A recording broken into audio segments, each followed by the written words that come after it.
The average person lives their entire life without ever discovering what makes them truly come alive. Think about that for a moment. Entire lifetime spent in quiet resignation, accepting okay as if it were some badge of honor. But let me tell you something that might change everything for you today. Okay is the enemy of greatness. Okay is the silent killer of dreams. I want to ask you a question, and I need you to be brutally honest with yourself. Are you settling for okay in your life right now? Are you telling yourself that things are fine, that you're getting by, that it could be worse? Because if you are, you've already lost the most important battle you'll ever fight. The battle against mediocrity. Here's the raw truth. Mediocrity will never wake you up at 5 a.m. burning with purpose. Mediocrity will never push you to turn off the television and pick up a book that changes your thinking. Mediocrity will never inspire you to make that call, take that risk, or have that difficult conversation that transforms everything. No one ever built a legacy on okay. Every day I meet people who tell me they want more. They say it with their words but contradict it with their actions. They say they want financial freedom but won't invest in themselves. They say they want deeper relationships but won't do the inner work. They say they want help but won't make the daily decisions that create it. What about you? What disconnect exists between what you say you want and what you're actually willing to do about it? Most people spend more time planning their vacations than they do planning their lives. They spend more energy researching their next phone purchase than researching how to develop their mind. They know more about their favorite TV characters than they do about their own potential. This isn't a lecture. This is an invitation to wake up. The uncomfortable truth is that we live in a world that profits from your okayness. Average consumers make predictable choices. Average workers don't demand too much. Average dreamers eventually compromise. The system isn't designed to elevate you. It's designed to contain you. But here's what the architects of average don't want you to know. You already possess everything you need to break free. Everything. Right now, regardless of your circumstances, you have the capacity to make one decision that sets a new trajectory. Let me share something with you that changed my life. I used to believe that motivation was the key to change. I thought if I could just feel motivated enough, long enough, I'd transform my life. But I was wrong. Dead wrong. Motivation is fickle. Motivation is unreliable. Motivation is not your savior. What separates the extraordinary from the ordinary isn't motivation. It's discipline. Discipline is doing what needs to be done when it needs to be done, whether you feel like it or not. Discipline is choosing your hard. Because let's be honest, everything in life is hard. Being overweight is hard. Being fit is hard. Being broke is hard. Being financially secure is hard. Having unfulfilling relationships is hard. Cultivating deep connections is hard. Everything is hard. But you get to choose your hard. And the hard truth. Most people choose the path that's hard now and hard later, rather than the path that's hard now, but easier later.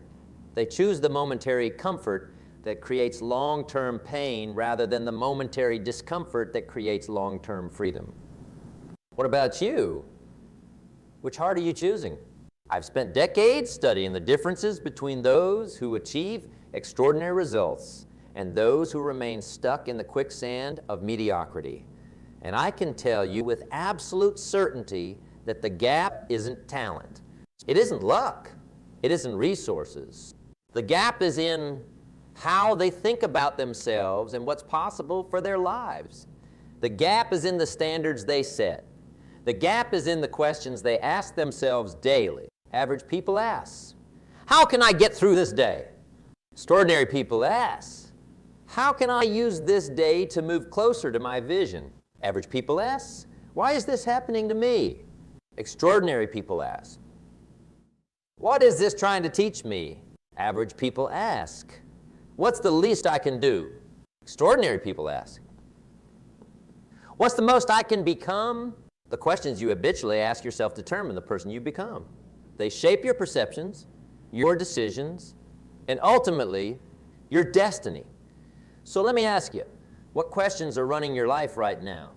Here's something few people understand about success. Success leaves clues.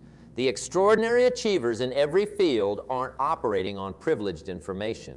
They're not blessed with superhuman abilities.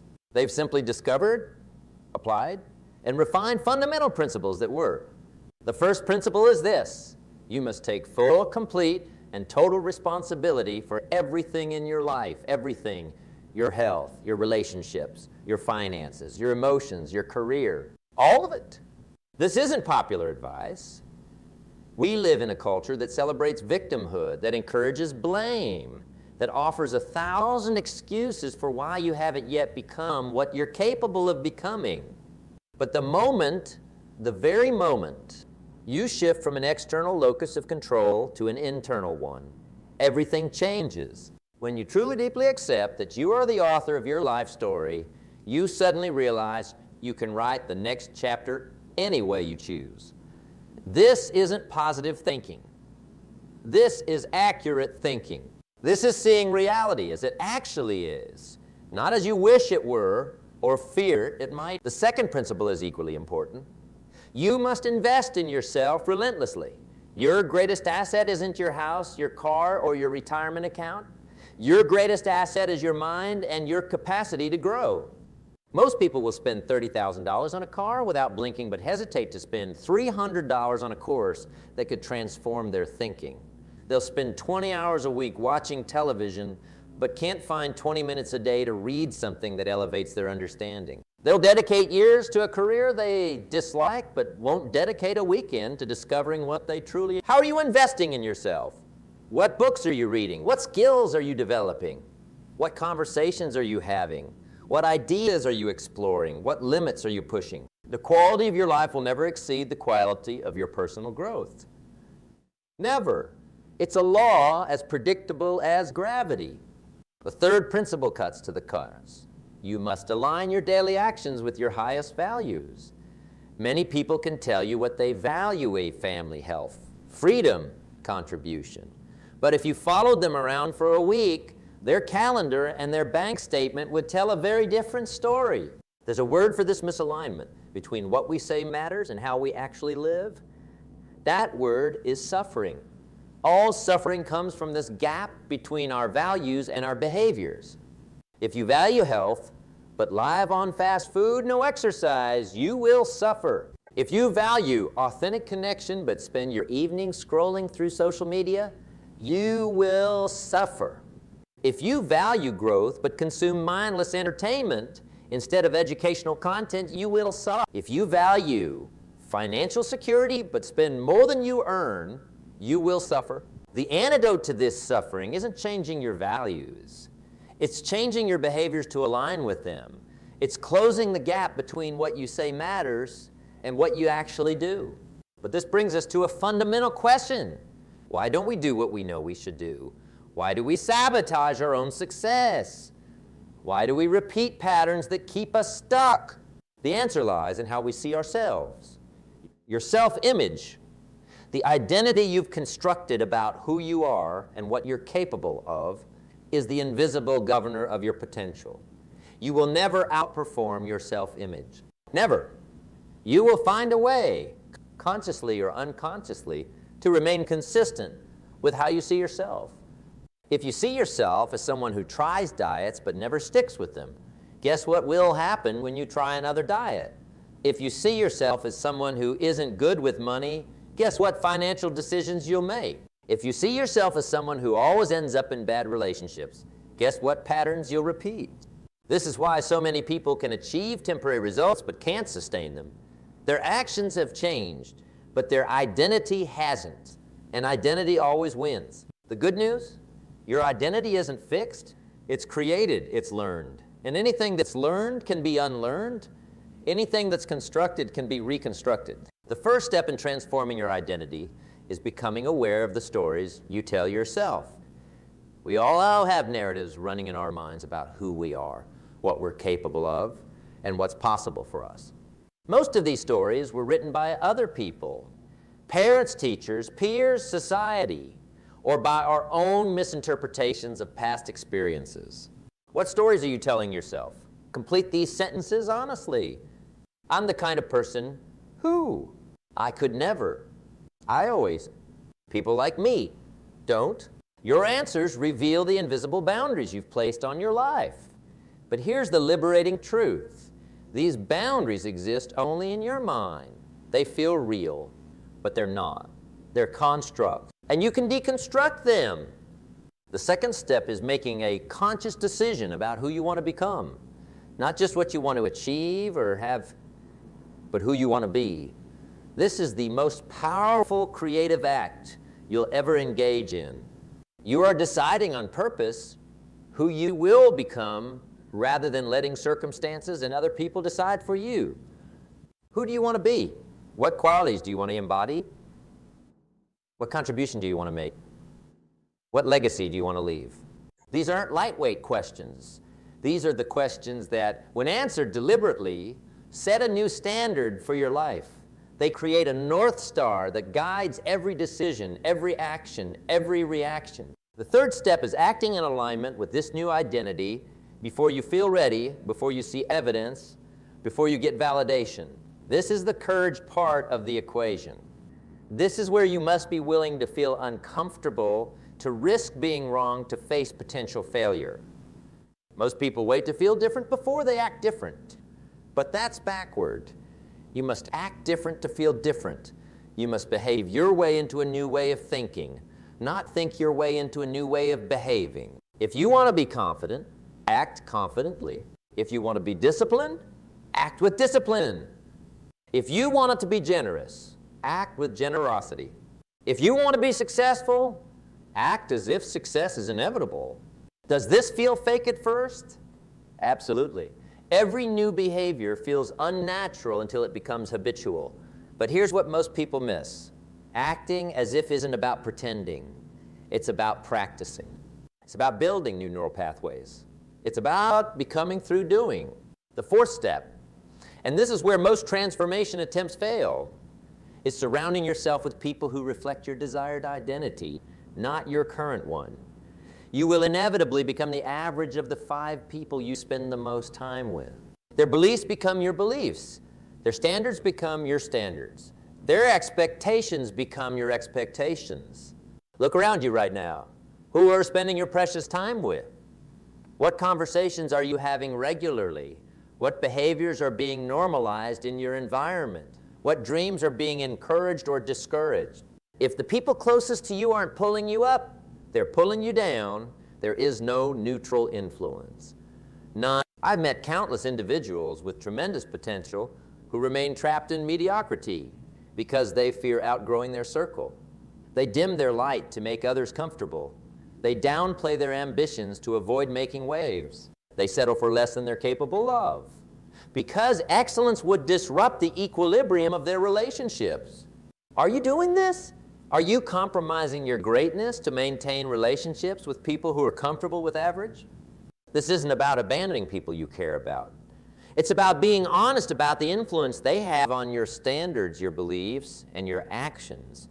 It's about making conscious choices about who you allow to shape your thinking rather than accepting your environment by default. The fifth step in this identity transformation is perhaps the most challenging. You must be willing to fail. Not just accept failure as a possibility, but embrace it as an essential part of your growth. Most people's lives are governed by fear of failure. They avoid risks. They stick with what's familiar. They choose safety over possibility. And in doing so, they fail by default. They fail to become what they're capable of becoming. They fail to fulfill their potential. They fail to truly live. But here's what I've discovered after decades of studying success. Failure isn't fatal. Failure isn't final. Failure isn't even failure. It's feedback. It's data. It's information that, when properly interpreted, brings you closer to success. The most successful people in every field aren't those who avoid failure. They're those who fail more frequently, more intelligently, and more constructively than everyone else. They extract the lesson, refine their approach, and try again with new knowledge. They understand that temporary defeat is not permanent failure unless you accept it as such. When was the last time you failed at something meaningful? When was the last time you stretched beyond your comfort zone, risked disappointment, opened yourself to criticism. If it's been a while, you're not playing a big enough game, you're choosing the illusion of safety over the reality of growth. The sixth step, and this is where the extraordinary separate themselves from the merely successful, is practicing radical consistency. Not perfection, not intensity, consistency. Most people dramatically overestimate what they can accomplish in a day and drastically underestimate what they can accomplish in a year of daily, focused effort. They're drawn to dramatic transformations, overnight successes, and quantum leaps. But the truth, real lasting success is boring. It's unsexy. It's showing up day after day after day, doing the right things repeatedly until they compound. Small, consistent actions don't feel significant in the moment. Reading 10 pages of a transformative book doesn't feel life-changing today. Saving a small percentage of your income doesn't feel wealth-building today. Spending 20 minutes in meaningful conversation with someone you love doesn't feel relationship-transforming today. Doing a few minutes of exercise doesn't feel health-creating today. But these small actions, these tiny choices, when accumulated over time, are precisely what create extraordinary lives. They're the difference between who you are now and who you're capable of becoming. Are you consistent? Are you showing up daily for the person you've decided to become? Or are you still waiting for inspiration, for the right time, for permission? Success isn't about grand gestures. It's about unglamorous consistency. It's about those private moments when no one is watching and you choose alignment with your highest self over immediate comfort. Those moments define you. Now let's address the greatest obstacle you'll face on this journey. Resistance, both internal and external. Internal resistance shows up as fear, doubt, and rationalization. It's the voice that says you're not ready. Who are you to think you can do this? You've failed before. You'll fail again. It's the part of you that prefers the comfort of known limitations over the uncertainty of new possibilities. This voice isn't your enemy. It's a primitive part of your brain trying to keep you safe.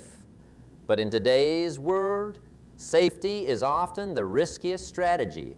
The illusion of security is what keeps people trapped in jobs they hate, relationships that diminish them, and habits that slowly destroy their health and potential. External resistance comes from a society that has a vested interest in your conformity, from friends and family who often with the best intentions encourage you to be realistic, don't rock the boat, know your place. It comes from a culture that celebrates overnight success, but devalues the unglamorous work that creates it.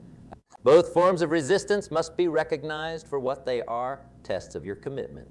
Not obstacles to be avoided, but challenges to be embraced. Each time you move forward despite resistance, you strengthen your resolve. You prove to yourself that your commitment to growth is stronger than your attachment to comfort. This brings us to a fundamental truth. The quality of your life is determined by how you respond to discomfort, not by how you avoid it, by how you use it. Discomfort is the price of admission to an extraordinary life.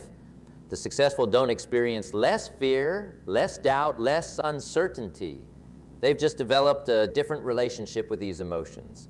They've learned to act in the presence of fear rather than waiting for it to subside. They've discovered that courage isn't the absence of fear, but the triumph over it. When was the last time you deliberately made yourself uncomfortable for the sake of growth? When did you last have a conversation you were avoiding? Attempt something you might fail at, or expose yourself to ideas that challenge your thinking. Comfort is the enemy of growth.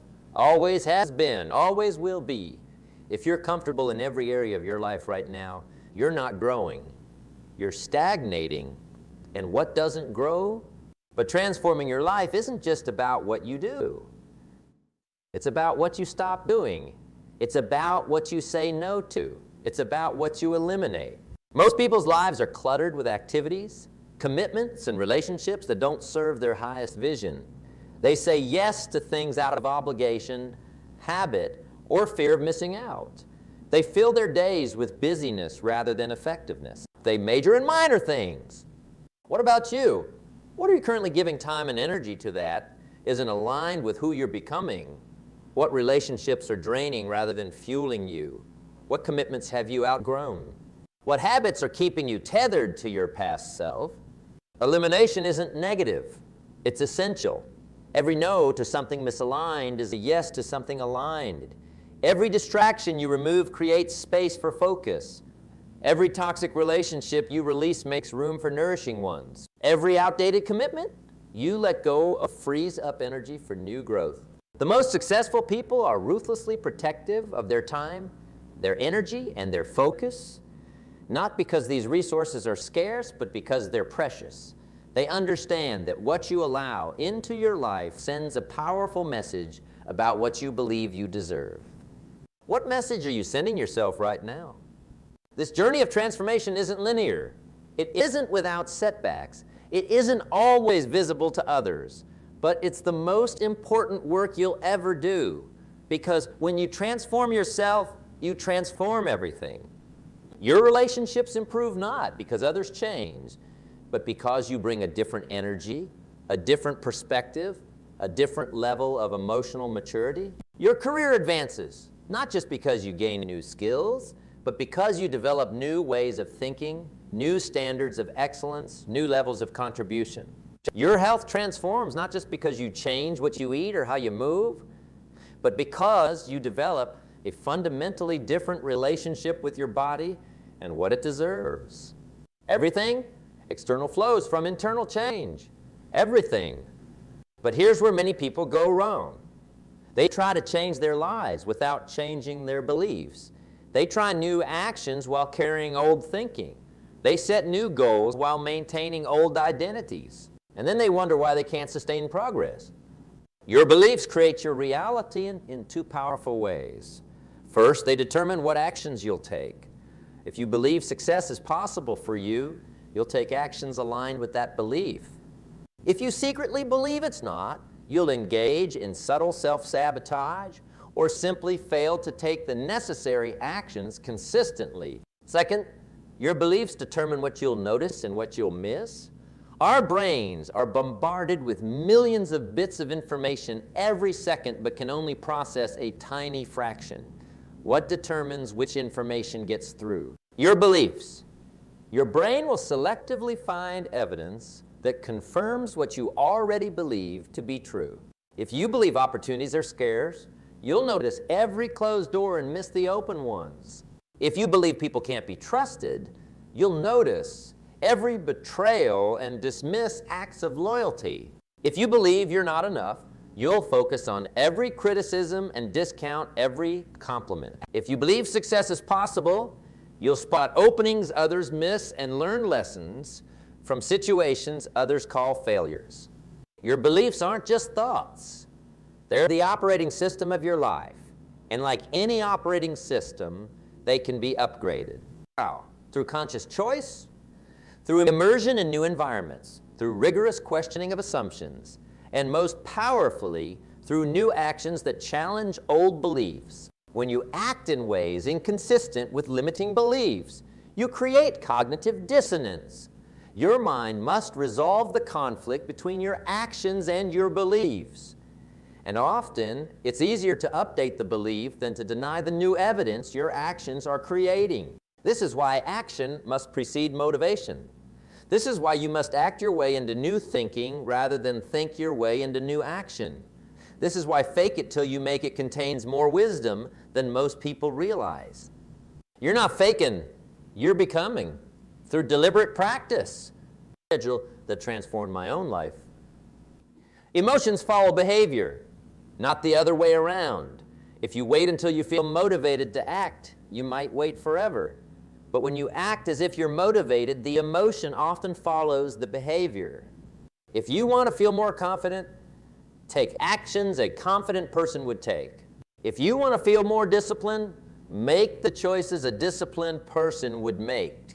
If you want to feel more compassionate, behave in ways a compassionate person would behave. Your brain will work to resolve the dissonance between your self-image and your actions by updating your self-image. This isn't manipulation, it's how neural pathways form and how identities evolve. Now let's address the second greatest obstacle to your transformation, the expectation of linear progress.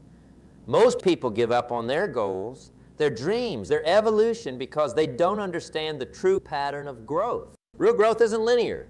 It never has been. It never will be. Real growth follows what scientists call a punctuated equilibrium pattern. Long periods of apparent stagnation followed by sudden breakthroughs. On the surface, it looks like nothing is happening, nothing is changing, and then everything shifts at once. This pattern repeats in nature, in economies, in relationships, in personal development. It's the rule, not the exception, but most people aren't willing to keep going during those plateaus, those desert periods where effort doesn't seem to yield results. They interpret lack of visible progress as failure rather than recognizing it as the necessary incubation period before breakthrough. How many times have you given up on something important just before the breakthrough would have occurred? How many diets have you abandoned? How many business ideas have you shelved? How many relationships have you walked away from? How many skills have you stopped developing because you couldn't see immediate progress?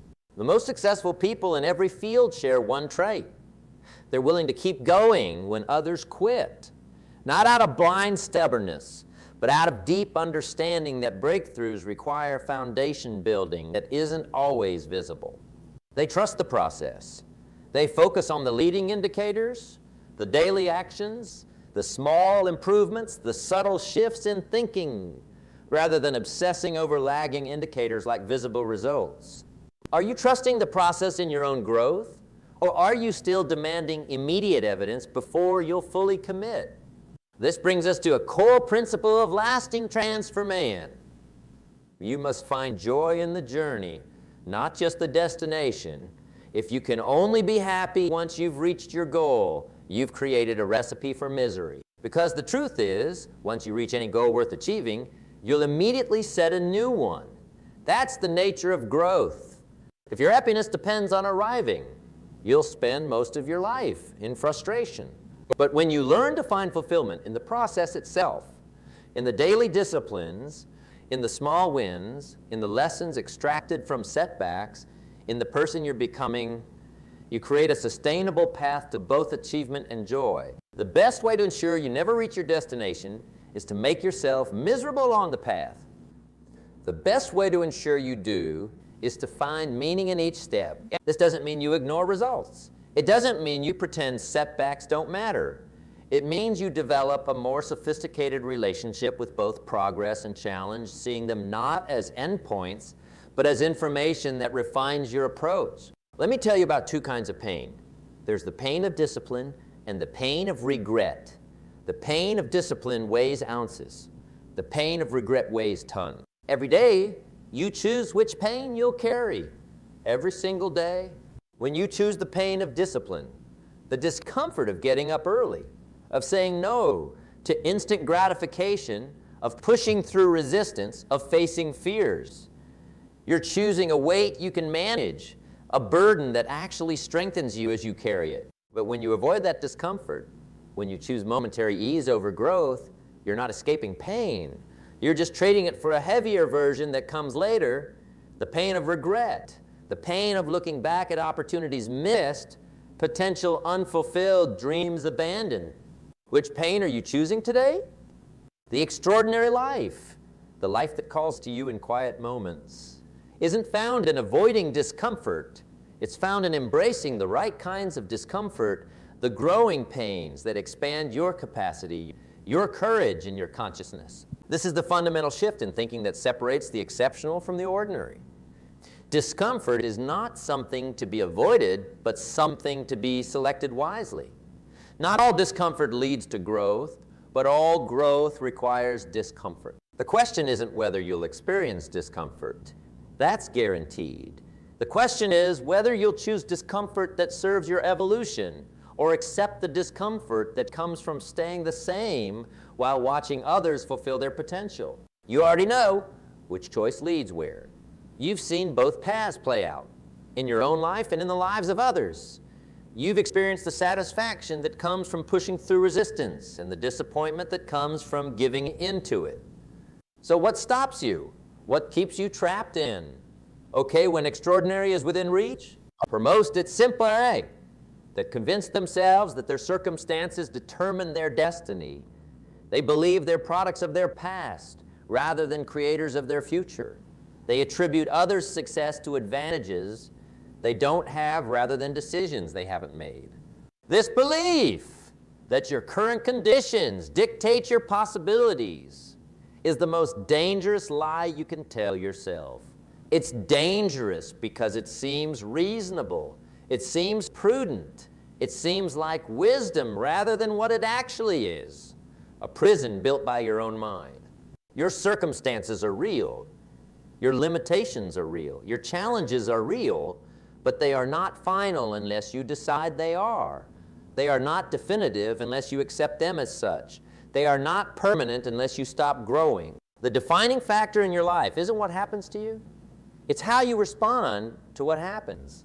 It's not the hand you're dealt, but how you play it. It's not your starting point, but the direction you're moving. Are you moving toward growth or away from discomfort?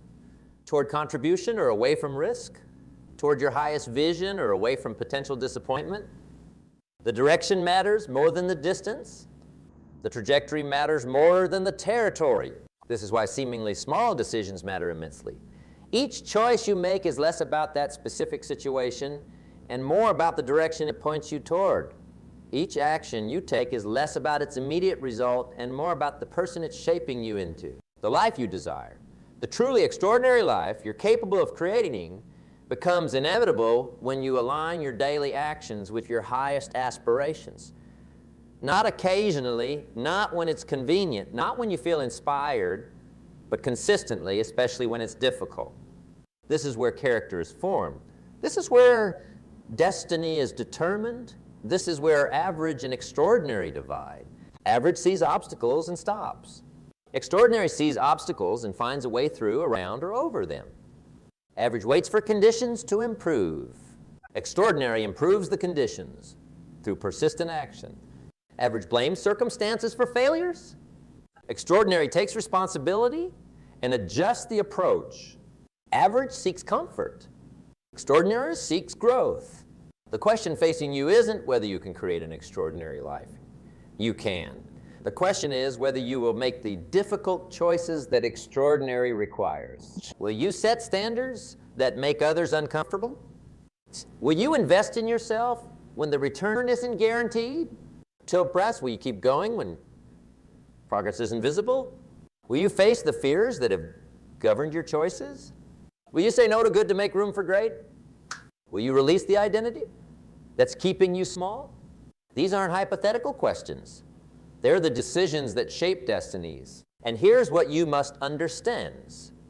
These decisions don't require superhuman willpower. They don't demand rare talent.